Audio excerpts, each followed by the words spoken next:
Malachi 4, he's a prophet and restores the original faith of the fathers. At the end time, when the tribulation period comes, now here's the little thing, we're going to reverse back a minute, where the 3.5 years are Daniel's 70 weeks, the last half of Daniel's 70 weeks, which is 3.5 years. இப்பொழுது மல்கியா 4ஆம் அதிகாரத்தை சற்று நோக்குவோம். அவன் ஒரு தீர்க்கதரிசியாய் இருந்து பிதாக்களின் மூல விசுவாசத்திற்கு திரும்ப கொண்டு வருவான். கடைசி காலத்தில் உபத்திரவ காலம் தொடங்கும் போது இப்பொழுது அந்த 3.5 வருடங்கள் எங்குள்ளது என்பதை நாம் ஒரு நிமிடம் திருப்பி காண்போம். 3.5 வருட காலம் அல்லது தானியேலின் 70 வாரங்கள், தானியேல் முடிந்த 70 வாரங்களின் பிற்பகுதி 3.5 வருடங்கள். How many remembers that from the church ages? The 70 weeks determined. Look how perfect it was. Said Messiah will come, and he'll be cut off for sacrifice in the midst of the week. The obligation will cease. Then there is still 3.5 years waited for the Messiah doctrine to the Jews. சபையின் காலங்களில் இருந்து எத்தனை பேருக்கு இது ஞாபகம் உள்ளது? பாருங்கள், 70 வாரங்கள் நியமிக்கப்பட்டுள்ளன. எவ்வளவு அழகாக பொருந்துகிறது என்று பாருங்கள். மேசியா வந்து அப்பொழுது சங்கரிக்கப்படுவார். அவர் வாரத்தின் பாதியில் பலியையும் காணிக்கையும் ஒழிய பண்ணுவார். ஆகவே யூதர்களுக்காக மேசியாவின் போதகத்திற்காக இன்னும் 3.5 வருடங்கள் அங்கே இருக்கின்றன. And God does not deal with the Jew and the Gentile at the same time. He deals with Israel as a nation, Gentile as an individual. தேவன் ஒரே சமயத்தில் யூதர்களிடத்திலும் புறஜாதிகளிடத்திலும் ஈடுபடுவதில்லை. அவர் இஸ்ரவேலரை ஒரு நாடாக நடத்துகிறார். ஆனால் புறஜாதியாரிடத்திலோ தனிப்பட்ட நபராக ஈடுபடுகிறார். He's never taken the Gentiles for his bride. He's taken a people out of the Gentiles. Hey? Now he deals with Israel as a nation. And now there she sits right there now as a nation. அவர் புறஜாதியார் அனைவரையும் மனவாட்டியாக எடுத்துக் கொள்வதில்லை. புறஜாதியார் மத்தியிலிருந்து ஒரு கூட்ட ஜனத்தை அவர் மனவாட்டியாக எடுத்துக் கொள்கிறார். பாருங்கள், இப்பொழுது இஸ்ரவேலரை ஒரு நாடாக வழிநடத்திக் கொண்டு வருகிறார். அவள் இப்பொழுது ஒரு நாடாக ஆகிவிட்டாள். I got a letter from Paul today, Paul Boyd, and he was telling me, he said, Brother Branham, how true it is. These Jews still have a funny feeling towards the Gentiles, no matter what's happened. Sure they will. Sure they got to. பால் பாய்ட் அவர்கள் எனக்கு இன்று ஒரு கடிதம் எழுதியுள்ளார். அதில் அவர், சகோதரன் பிரணாம் அவர்களே, இது எவ்வளவு உண்மையாய் உள்ளது. அதாவது என்ன நேரிட்ட போதிலும் யூதர்களுக்கு இன்னமும் புறஜாதியாரிடம் ஒரு வெறுப்புணர்ச்சி காணப்படுகிறது என்று அவர் குறிப்பிட்டுள்ளார். நிச்சயமாக அவர்கள் அப்படித்தான் இருப்பார்கள். அவர்கள் அப்படித்தான் இருக்க வேண்டியதாயிற்று. When Martin Luther made the proclamation that all Jews ought to be run off and their buildings burned down because they were Antichrist. See? Martin Luther made that statement himself in his writing. Martin Luther யூதர்கள் அந்தி கிறிஸ்து என்றும் அவர்கள் எல்லோரும் விரட்டி அடிக்கப்பட்டு அவர்கள் வீடுகள் எரிக்கப்பட வேண்டும் என்றும் அறிக்கை விடுத்தது தெரியுமா? பாருங்கள், லூத்தர் தானே அதை தம்முடைய எழுத்து மூலம் அறிவித்தார். Now Hitler just fulfilled what Martin Luther said. Why did Martin Luther say that? Because he was a reformer, not a prophet. Martin Luther கூறியதை ஹிட்லர் நிறைவேற்றினார். மார்ட்டின் லூத்தர் ஏன் இவ்வாறு கூறினார்? ஏனெனில் அவர் ஒரு சீர்திருத்தக்காரர், ஒரு தீர்க்கதரிசி அல்ல. God, that prophet blessed Israel. He said, whosoever blesses you will be blessed, who curses you will be cursed. How can one prophet stand and deny what the other prophet said? You can't do it. It's got to be in harmony. தேவன் என் தீர்க்கதரிசி இஸ்ரவேலை ஆசீர்வதித்தான் என்றார். அவர், உங்களை ஆசீர்வதிக்கிறவன் ஆசீர்வதிக்கப்பட்டிருப்பான், உங்களை சபிக்கிறவன் சபிக்கப்பட்டிருப்பான் என்றார். ஒரு தீர்க்கதரிசி கூறியுள்ளதை எப்படி மற்றொரு தீர்க்கதரிசி மறுக்க முடியும்? அவன் அதை மறுக்கவே முடியாது. அவை ஒன்றுக்கொன்று இசைந்திருக்க வேண்டும். பாருங்கள். But that's the reason they see Germany is supposed to be a Christian nation. And the way they treated Israel, they still got a stick on their shoulder and you can't blame them. அந்த காரணத்தினால் தான் அவர்கள், பாருங்கள், ஜெர்மானிய தேசம் ஒரு கிறிஸ்தவ நாடாக கருதப்படுகிறது. ஆனால் அவர்கள் யூதர்களுக்கு இழைத்த தீங்கிற்கு பிரதிபலன் அவர்களுக்கு கிடைக்கும். ஆனால் நீங்கள் அவர்களை குறை கூற முடியாது. But just remember, the Jews sitting here, don't you worry, the day's coming. God can never forget them. They were blinded for our sake. சற்று ஞாபகம் கொள்ளுங்கள், இக்கூட்டத்தில் யூதர்கள் யாரேனும் இருப்பார்களாயின் நீங்கள் எதற்கும் கவலை கொள்ள வேண்டாம். அந்த நாள் வந்து கொண்டிருக்கிறது. தேவன் அவர்களை ஒருபோதும் மறக்கவே முடியாது. அவர்கள் நமது நிமித்தமாக குருடாக்கப்பட்டனர். You know, he said to the prophet, his prophet cried out and said, will you forget Israel? He said, take that measure and stick it high as the sky. How deep is the sea? I said, I couldn't measure. He said, never can I forget Israel. That's his people, his servants. அவர் இதை தீர்க்கதரிசியிடம் கூறினார் என்பதை நீங்கள் அறிவீர்கள். தீர்க்கதரிசி ஒருவன், நீர் இஸ்ரவேலை மறப்பீரோ என்று கதறினான்.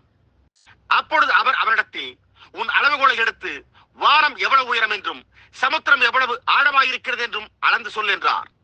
அவனோ அவைகளை அளக்க முடியாது என்றான். அவ்வாறே நானும் இஸ்ரவேலை மறக்க முடியாது என்று பதிலளித்தார். ஆம், அது அவருடைய ஜனங்கள், அவருடைய ஊழியக்காரர்கள். And the Gentile is only a few taken out of there for his bride. Exactly right. That's the bride. ஆனால் ஒரு சிலர் மாத்திரமே புறஜாதியாரிலிருந்து அவருடைய மனவாட்டியாக தெரிந்து கொள்ளப்பட்டுள்ளனர். அது முற்றிலும் சரி, அது மனவாட்டியாகும். Now, the 70 weeks was determined perfectly, as Daniel said, that Messiah would come and would be cut off in the midst of the week. And Jesus prophesied 3.5 years. இப்பொழுது இந்த 70 வாரங்கள் பரிபூர்ணமாய் நியமிக்கப்பட்டுள்ளன. தானியேல் கூறிய வண்ணம் மேசியா வந்து வாரத்தின் பாதியில் சங்கரிக்கப்படுவார். இயேசு 3.5 வருட காலமாக தீர்க்கதரிசனம் உரைத்தார். Now, in the middle of this 3.5 years of Daniel, in the middle of it is cut off, and now the last part is the tribulation period, where the Gentile church is, oh, this is great, now don't miss, the bride goes in with the groom, then after the millennium walks out upon the ashes of the wicked. இப்பொழுது தானியேலின் இந்த வாரத்தின் பாதியில் தான் மேசியா சங்கரிக்கப்பட்டார். இந்த வாரத்தின் பிற்பகுதிதான் உபத்திரவ காலம். அப்பொழுது மணவாட்டி சபை, ஓ, இது மிகவும் மகத்தானது. இப்பொழுது இது தவறவிட வேண்டாம். மணவாட்டி மணவாளனோடு செல்கிறாள். அதன் பின்னர் 1000 வருட அரசாட்சிக்கு பிறகு துன்மார்க்கரின் சாம்பலின் மேல் நடப்பார்கள். Well, we just got it in mind. Let's just show you what it says. What the Bible says. And we can't deny this in the Word of God. If we do, then we're infidels. We got to believe. You say, I don't understand it, neither do I. But I'm looking for Him to reveal it. Amen. நாம் இப்பொழுது இதை மனதில் கொண்டிருக்கும் நேரத்தில் நான் ஒன்றை இங்கே உங்களுக்கு காண்பிக்கட்டும். அது என்ன கூறுகிறது என்றும் வேதம் என்ன கூறுகிறது என்றும் நான் உங்களுக்கு சற்று காண்பிக்கட்டும். இது தேவனுடைய வார்த்தை அல்ல என்று நாம் மறுதலிக்க முடியாது. நாம் அதை மறுதலித்தால் அப்பொழுது நாம் அவிசுவாசிகளாக இருக்கிறோம். பாருங்கள், அதை நாம் விசுவாசித்தே ஆக வேண்டும். என்னால் அதை புரிந்து கொள்ள முடியவில்லை என்று நீங்கள் கூறலாம். எனக்கும் அது புரியவில்லை. ஆனால் அவர் அதை வெளிப்படுத்தும்படியாய் நான் எதிர்பார்த்துக் கொண்டிருக்கிறேன். For behold, a day cometh that shall burn as an oven, and all the proud, like the Americans and so forth, yea, all that do wickedly shall be stubble for to burn. And the day that cometh that shall burn them up, saith the Lord of hosts, it shall leave them neither root or branch. பாருங்கள், இதோ சூளையை போல் எரிகிற நாள் வரும். அப்பொழுது அகங்காரிகள் யாவரும், அமெரிக்கர்களை போன்றவர் யாவரும், ஆம், அக்கிரமம் செய்கிற யாவரும் துரும்பாயிருப்பார்கள். வரப்போகிற அந்த நாள் அவர்களை சுட்டெரிக்கும். அவர்கள் எரிந்துவிடப் போகிறார்கள். அது அவர்களுக்கு வேரையும் குப்பையும் வைக்காமற் போகும். I got eternal hell in there then. See, it's the last days when these things are being revealed. There's no place in the Bible that says hell's eternal. To be in an eternal hell, you'd have to have eternal life to stay there. There's only one form of eternal life, and that's what we're struggling for. அப்படியானால் நித்தியமான நரகம் எங்கிருக்கிறது? பாருங்கள், இந்த கடைசி நாட்களில் இவை யாவும் வெளிப்படுகின்றன. பாருங்கள், நரகம் நித்தியமானது என்று வேதத்தில் எங்கும் சொல்லப்படவில்லை. நரகத்தில் நித்தியமாக வாசம் செய்ய வேண்டுமானால் அதற்கு நித்திய ஜீவன் அவசியமாக இருக்குமே. ஒரே வகை நித்திய ஜீவன் தான் உண்டு. அதை பெற்றுக்கொள்ள வேண்டும் என்று நாம் தவித்துக் கொண்டிருக்கிறோம். Everything had a beginning, has an end. Hell was created for the devil and his angels and will be consumed and done away with. Right? See, but when this takes place, it neither leaves them root or branch. தொடக்கம் உண்டாயிருக்கும் எல்லாவற்றுக்கும் முடிவு உண்டு. நரகம் எனப்படுவது பிசாசுக்காகவும் அவருடைய தூதர்களுக்காகவும் சிருஷ்டிக்கப்பட்டது. ஆகையால் அது எரிந்து சாம்பலாகிவிடும். அது உண்மை. பாருங்கள், ஆனால் அது நிகழும் போது அது வேரையும் குப்பையும் வைக்காமற் போகும். But unto them that fear my name shall the Son of Righteousness rise with healing in his wings.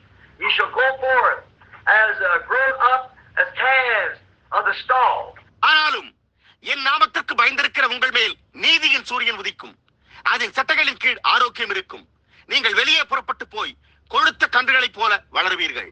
And ye shall tread down the wicked For they shall be ashes under the soles of your feet in that day that I will do this, saith the Lord of hosts. துன்மார்க்கரை மிதிப்பீர்கள். நான் இதை செய்யும் நாளிலே அவர்கள் உங்கள் உள்ளங்கால்களின் கீழ் சாம்பலாய் இருப்பார்கள் என்று சேனைகளின் கர்த்தர் சொல்கிறார். Where's the wicked going to be? After the tribulation, ashes. உபத்திரவ காலத்திற்கு பின்பு துன்மார்க்கர் எங்க இருப்பார்கள்? சாம்பலாய் போவார்கள். Remember the laws of Moses, which I commanded him in heart for all Israel with the statutes and judgments.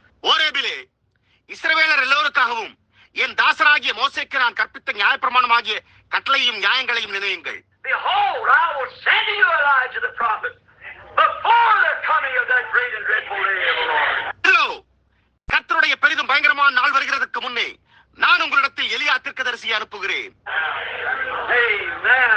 Here's the Old Testament closing out like that, and here's the New Testament closing out with the very same thing. How you going to keep it away? Then, look, I will send to you Elijah the prophet before that day comes. ஆமென். பழைய ஏற்பாடு இதை குறிவிட்டு முடிவெறுகிறது. புதிய ஏற்பாடு அது போன்றே முடிவெறுகிறது. அங்கனமாயின் இதை நீங்கள் எப்படி தள்ளிவிட முடியும்?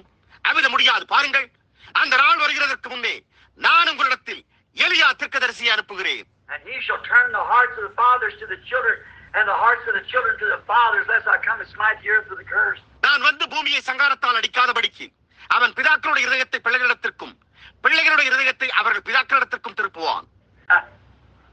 There you are. That's the word of the Lord. He promised it. It must come. And now, if you notice how this happens, it's beautiful. How God does it. அங்குதான் காரியம். அது கர்த்தருடைய வார்த்தையாகும். அவர் அனுப்புவதாக வாக்களித்துள்ளார். அது வந்தாக வேண்டும். அது இப்பொழுது எவ்விதம் சம்பவிக்கிறது என்பதை நீங்கள் கவனிப்பீர்களேயானால் நலமாயிருக்கும். தேவன் அதை எப்படி செய்கிறார் என்பது காண்பதற்கு அழகாய் உள்ளது. The bride goes forth and with the groom, and then after that the wicked is burned with unquenchable fire, and after the world has been purified, reproduces itself. Everything has to do that. Has to go through a state of purification. முதலாவதாக மணவாட்டியோ மணவாளனோடு செல்கிறாள். அதன் பின்னர் துன்மார்க்கர் அவியாத அக்கினியில் எரிந்து போவார்கள். உலகம் சுத்திகரிக்கப்பட்ட பின்னர் அது மறுபடியும் உண்டாகிறது. அனைத்தும் அப்பொழுது சுத்திகரிக்கப்படும். ஒவ்வொரு காரியமும் ஒரு சுத்திகரிப்பு நிலையினூடாக செல்ல வேண்டும். Volcanic will break forth in that great last time, and the world will burst and belch and go forth, and all these cesspools of sin and all that's up on the earth will be molded into nothing. It'll burn with such a fervent heat that'll be like that bleach that sends the color of the ink back into its original creation. மகத்தான அந்த கடைசி தருணத்தில் எரிமலைகள் குழம்பை கக்கும். உலகமே பிளந்து போகும். பாவம் என்னும் சாக்கடை குழியும் பூமியின் மேல் காணப்படும் யாவும் ஒன்றுமில்லாமல் உருகி போகும். ஒரு துளி மைய நிறம் வெண்மையாக்கும் திரவத்தில் விழும்போது எவ்வாறு மறைந்து மூல நிலைக்கு திரும்புகிறதோ அவ்வாறே அது அப்பேற்பட்ட கடுமையான தீயினால் எரிந்து போகும். So will the fire from God's piece of hot that will turn every filthy thing back to its condition again when Satan and all sin is burned up and everything, and then she'll come forth as beautiful as she was in the Garden of Eden. Right? Oh, that great hour laying just ahead of us. தேவனிடத்திலிருந்து வரும் அக்கினி மிகவும் உக்கிரமாய் இருக்க அசுத்தமாய் இருக்கும் எல்லா பொருட்களும் எரிந்து போய் அதன் மூல நிலைக்கு திரும்பும். அப்பொழுது சாத்தானும் பாவத்துடன் கூட எரிந்து போவான். அப்பொழுது உலகம் புதுப்பிக்கப்பட்டு ஏதேன் தோட்டத்தின் அழகை போன்று விளங்கும். சரி, அந்த மகத்தான நேரம் நமக்கு முன்னால் காத்துக் கொண்டிருக்கிறது. During the tribulation period, here's what I want you to notice. Now, a little thing I dropped in here. During this tribulation period, after the bride has been called out and the church goes through the tribulation period, the 144,000 is called by the two witnesses of Revelation 11. உபத்திரவ காலத்தில் இப்பொழுது நான் இங்கே கூறப்போவதை நீங்கள் கூர்ந்து கவனிக்க வேண்டும் என்று நான் விரும்புகிறேன். மணவாட்டி எடுக்கப்பட்ட பின்பு சபையானது உபத்திரவ காலத்துக்குள்ளாக பிரவேசிக்கும் சமயத்தில் வெளிப்படுத்தின விசேஷம் 11 கூறப்பட்ட 2 சாட்சிகள் 1,44,000 பேரை அழைப்பார்கள். They prophesy 1,203 score days, clothed in sackcloth. இப்பொழுது கவனியுங்கள், இவ்விரண்டு சாட்சிகளும் ரெட்டுடுத்தி 1260 நாட்கள் தீர்க்க தரிசனம் உரைப்பார்கள். Now we know this Roman calendar we got 28 days and sometimes 30 and 31, but actual the calendar reads this 30 days to every month. Right. ரோமரால் உண்டாக்கப்பட்ட கால அட்டவணையில் 28, 30, 31 நாட்கள் மாறி மாறி வருகின்றன. ஆனால் உண்மையான கால அட்டவணையில் ஒவ்வொரு மாதத்திற்கும் 30 நாட்கள் மட்டுமே உண்டு. சரி. And take 1,203 score days and put 30 to it and see what you got. 3.5 years exactly on the dot. That's the time, that's allotted time for the Messiah message to be preached to Israel like it was back there. 1260 நாட்களை 30 all வகுத்தால் சரியாக 3.5 வருடம் கிடைக்கின்றது. என்ன கிடைத்தது என்று பார்த்தீர்களா? மேசியாவின் செய்தி இஸ்ரவேலுக்கு பிரசங்கிக்கப்பட அளிக்கப்பட்ட சமயம் அதுதான், முன்பு இருந்ததைப் போலவே. When he returns back and makes himself known in the symbol that when he comes, அவர் வந்து தம்மை ஒரு அடையாளமாக வெளிப்படுத்தும் போது நிகழும் காரியம். When Joseph was taken down into the country and was rejected by his brother because he was a spiritual man. யோசேப்பு ஒரு ஆவிக்குரிய மனிதன் என்னும் காரணத்தால் தன் சகோதரர்களால் புறக்கணிக்கப்பட்டு வேறு தேசத்துக்கு கொண்டு செல்லப்பட்டான். He see visions and interpret dreams. And when he did, he was taken down into the country and was sold for almost 30 pieces of silver. He portrayed Christ exactly because it was Christ's spirit in him. அவனால் தரிசனம் கண்டு சொப்பனத்தின் அர்த்தத்தை வியாக்கியானிக்க முடிந்தது. அவன் அவ்வாறு செய்தபடியால் ஏறக்குறைய 30 வெள்ளிக்காசுக்கு விற்கப்பட்டு வேறு தேசத்திற்கு கொண்டு செல்லப்பட்டான். கிறிஸ்துவின் ஆவி அவனுக்குள் வாசம் செய்ததால் அவன் கிறிஸ்துவுக்கு சரியான முன்னடையாளமாயிருந்தான். Notice what happened then. And notice that when he did this, he was put in a prison. And one man was saved and the other lost. Exactly Jesus when he was in prison on the cross. One thief was saved and the other was lost. Exactly. அதன் பின்னர் என்ன சம்பவித்தது என்பதை கவனியுங்கள். அவன் சிறையில் இடப்பட்டான். அங்கு ஒருவன் ரட்சிக்கப்பட்டான், மற்றவன் கைவிடப்பட்டான். அவ்வாறே இயேசுவும் சிலுவையாகிய சிறையில் இருந்தபோது சரியாக ஒரு கள்ளன் ரட்சிக்கப்பட்டான், மற்றவன் கைவிடப்பட்டான். சரியாக. Thrown into the grave, supposed to be dead, and was stuck up and ascended to the right hand of Pharaoh, that nobody could see Pharaoh without seeing Joseph first. Jesus sat at the right hand of God, and no man can come to the Father except for the Son. யோசேப்பு மரித்தவனை போல குழியிலே வீசப்பட்டு பின்னர் தூக்கி எடுக்கப்பட்டு பார்வோனின் வலது பாரசத்தில் வீற்றிருந்தான். எவரும் யோசேப்பை முதலில் காணாமல் பார்வோனை காண முடியாது. அவ்வாறே இயேசு தேவனுடைய வலது பாரசத்தில் வீற்றிருக்கிறார். குமாரனின் மூலமே அன்றி எந்த மனிதனும் பிதாவினிடத்தில் வர முடியாது. சரி. I noticed every time Joseph left, when Joseph rose up from that right hand of that throne, watch, glory. There sat Joseph at the right hand of Pharaoh. And when Joseph raised up to leave that throne, the trumpet sounded. Bow the knee, everybody. Joseph is coming. யோசேப்பு சிங்காசனத்தின் வலதுபுறத்தை விட்டு எழுந்த ஒவ்வொரு முறையும் கவனியுங்கள். மகிமை. யோசேப்பு பார்வோனின் வலது பாரசத்தில் வீற்றிருந்தான். அவன் சிங்காசனத்தை விட்டு எழுந்தபோது யோசேப்பு வருகிறார், எல்லோரும் தெண்டனிட்டு பணியுங்கள் என்று எக்காலம் முழங்கினது. That lamb leaves the throne yonder on his days of ministerial work. When he leaves the throne up there and takes that book of redemption and walks forth, every knee will bow. There he is. ஆட்டுக்குட்டி யாவரும் மத்தியஸ்த ஊழியத்தை முடித்து சிங்காசனத்தை விட்டு புறப்பட்டு மீட்பின் புஸ்தகத்தை எடுத்துக்கொண்டு வரும்போது முழங்கால் யாவும் அவருக்கு முன்பாக முடங்கும். அதோ அவர் அங்கே இருக்கிறார். Notice, and when Joseph rejected by his brother, he was given a Gentile wife. Potiphar give him, or Pharaoh give him a Gentile wife, and he bore Gentile children, half Gentile and Jew. கவனியுங்கள். தன்னுடைய சகோதரரால் புறக்கணிக்கப்பட்ட யோசேப்பிற்கு புறஜாதி மனைவி அளிக்கப்பட்டாள். போத்திபிரா அவனுக்கு அளிக்கப்பட்டாள். அல்லது பார்வோன் அவனுக்கு புறஜாதி மனைவியை அளித்தான். யோசேப்பு பாதி புறஜாதியும் பாதி யூதனுமாகிய 2 புறஜாதி பிள்ளைகளை பெற்றான். They give a great symbol when Jacob was blessing him. Ephraim on one side and Manasseh on the other. He crossed his hands and give the younger child a blessing. அவர்கள் ஒரு பெரிய அடையாளத்தை அளிக்கின்றனர். யோசேப்பின் குமாரராகிய எப்ராயிம் மனேசே இவர்கள் யாக்கோபினிடத்திற்கு கொண்டு வரப்பட்ட போது அவன் கைகளை குறுக்கிட்டு இளையவனுக்கு ஆசீர்வாதத்தை அளித்தான். And the 2 kids was added unto the 12 tribes, which is only 10 at that time, and he blessed them in Jacob himself. And Joseph, his prophet's son, standing there, said, Father, you have done wrong. Said, you put your right hand blessing on the young child, where it ought to went on the old. And he said, I know my hands is crossed, but God has crossed them. இவ்விருவரும் 12 கோத்திரத்தில் சேர்க்கப்பட்டனர். ஏனெனில் அப்பொழுது 10 கோத்திரங்கள் மட்டுமே இருந்தன. யாக்கோப்பு தன்னிலே அவர்களை ஆசீர்வதித்தான்.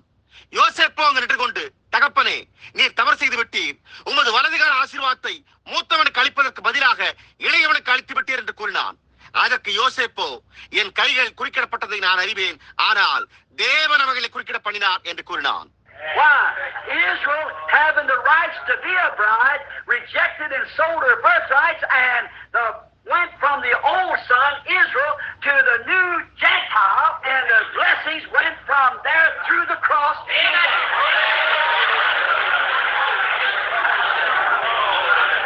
ஏன் இஸ்ரவேலர் மனவாட்டியாக உரிமையை பெற்றிருந்த போது அதை அவர்கள் நிராகரித்து தங்கள் சிரேஷ்டபுத்திர பாகத்தை விற்று போட்டனர். ஆசீர்வாதம் மூத்தவனான இஸ்ரவேலை விட்டு சிலுவையின் மூலம் இளையவனான புறஜாதிக்கு வந்தது. But notice, after that, see, through that, when all he took his bride, but when them boys came down to buy food, oh, it's such a beautiful picture. I'm off on the seal, but I just got to say it, because you'll get the picture better, I believe.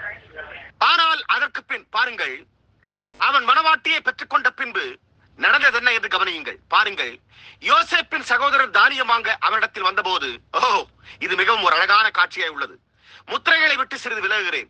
நீங்கள் இந்த காட்சியை மிக நன்றாக புரிந்து கொள்வீர்கள் என்று நான் நம்புவதால் நான் அதை குறித்து உங்களிடம் கூறியே ஆக வேண்டும். பாருங்கள். Now when he come down to buy food, you know Joseph recognized him right away. And Joseph was the son of prosperity. No matter where he went, it always prospered. கவனியுங்கள். இப்பொழுது யோசேப்பின் சகோதரர் தானியம் வாங்க அவனிடத்தில் வந்தபோது யோசேப்பு அவர்களை உடனே கண்டுகொண்டான் என்பதை நீங்கள் அறிவீர்கள். யோசேப்பு செழிப்பின் குமாரனாய் இருந்தான். அவன் எங்கு சென்றாலும் அங்கு செழிப்பு உண்டானது. You wait till he comes to the earth again. Wait till our Joseph comes. The desert shall blossom as a rose, and the sunrise rises with healing in his wings. All that cactus around Arizona will unfold into a beautiful tree. It'll be beautiful. அவர் மீண்டும் பூமிக்கு வரும் வரை நீங்கள் காத்திருங்கள். நம்முடைய யோசேப்பு வரும் வரை காத்திருங்கள். பாருங்கள், அப்பொழுது வனாந்திரம் ரோஜாக்களை போன்று செழிப்படையும். நீதியின் சூரியன் தம் சட்டைகளின் கீழ் ஆரோக்கியம் கொண்டவராய் உதிப்பார். என்னே, அரிசோனாவில் காணப்படும் முச்செடிகளும் அழகான மரங்களாக மாறும். அது ஒரு அழகான காட்சியாய் இருக்கும். Notice, here he comes forth and he plays a little trick on him there. And he stands and he says, "Is my father still living?" See, you won't know if that boy's father was living. He said, "Yes." You know that was his brother. கவனியுங்கள், யோசேப்பு அங்கு வந்து அவர்களிடத்தில் ஒரு சிறு தந்திரத்தை கையாண்டு, உங்கள் தகப்பனார் இன்னமும் உயிரோடு இருக்கிறாரா என்று கேட்டான். பாருங்கள், அவன் தகப்பனார் உயிரோடு இருக்கிறாரா என்று அறிய அவன் விரும்பினான். அவர்களோ ஆம் என்றனர்.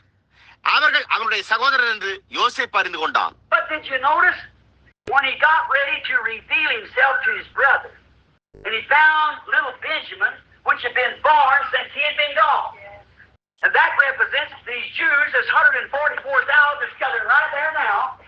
Since he's been gone. ஆனால் அவன் தன்னுடைய சகோதரருக்கு தன்னை வெளிப்படுத்த எப்பொழுது ஆயத்தமானான் என்று நீங்கள் கவனித்தீர்களா?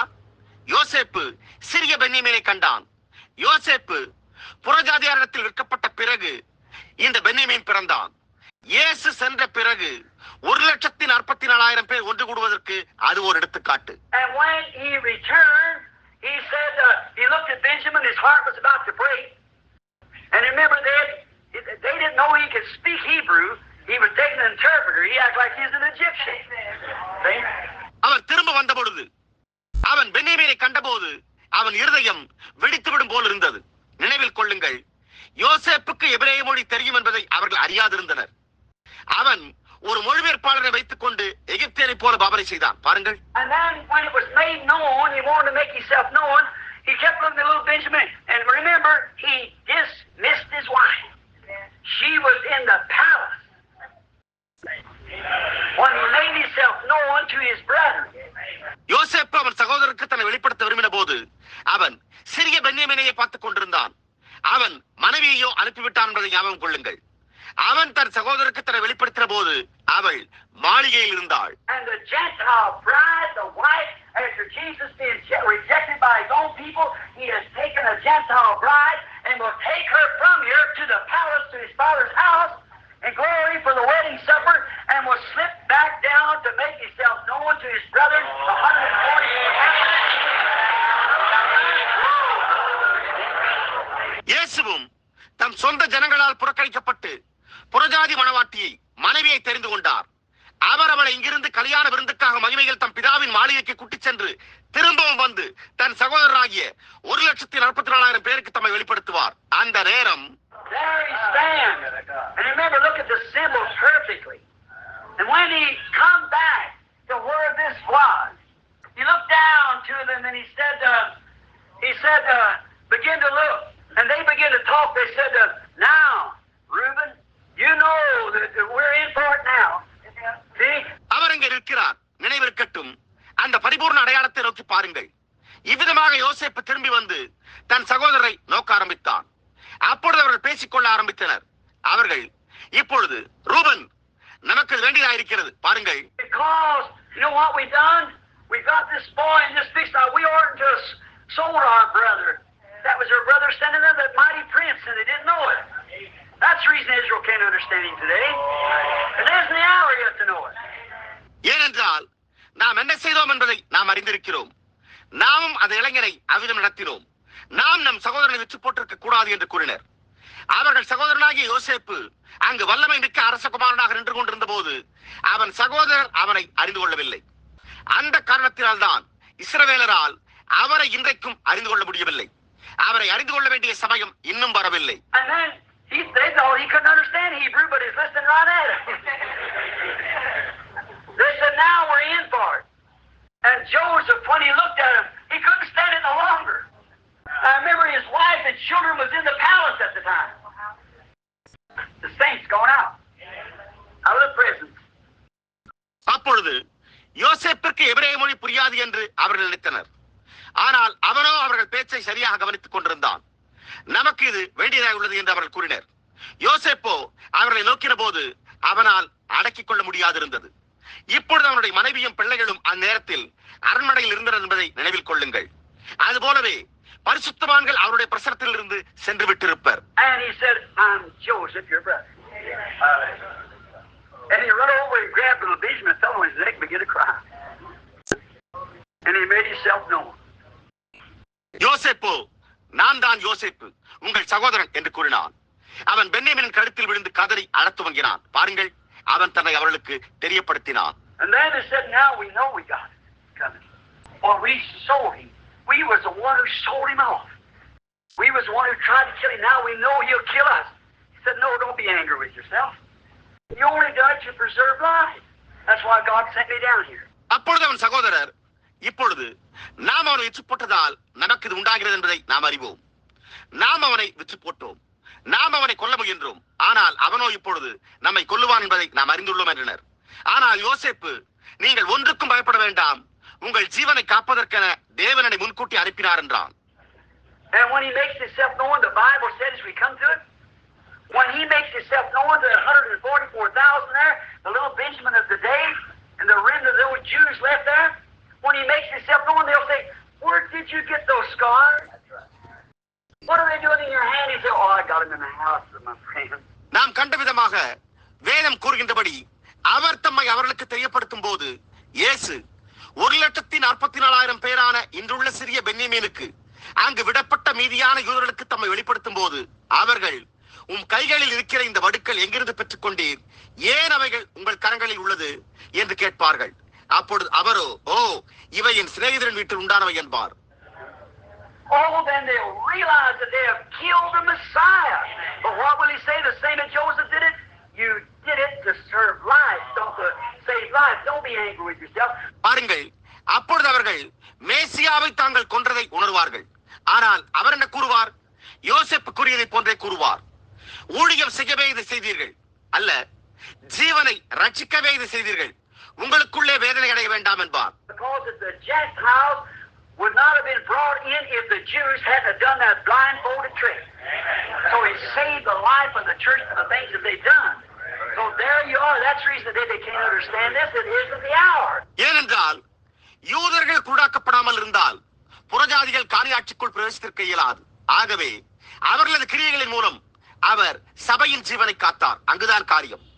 அதன் காரணத்தினாலேயே இன்று அவர்கள் இதை அறிந்து கொள்ள முடியாது. அதற்கேற்ற தருணம் இன்னும் வரவில்லை. No more we can understand these things until time comes for it to be understood.